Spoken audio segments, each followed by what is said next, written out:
Take your mark.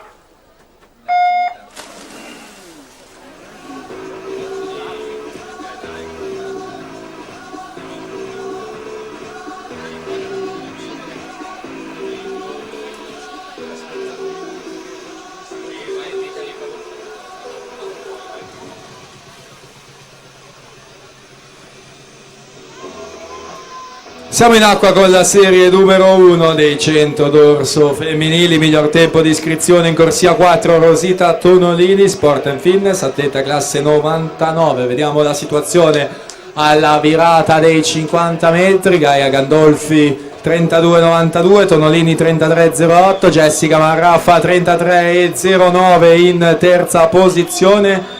Ricordo che il record della manifestazione di Mariella Venter 1.05 e 07 ottenuto lo scorso anno, ma siamo già alle ultime bracciate di questa serie numero 1 femminile, 100 dorso in corsia numero 5. Jessica Beukes per il Sudafrica, Jessica Beukes 1.07 e 34, Rosita Tonolini 1.07 e 91, Carlotta Tassotti in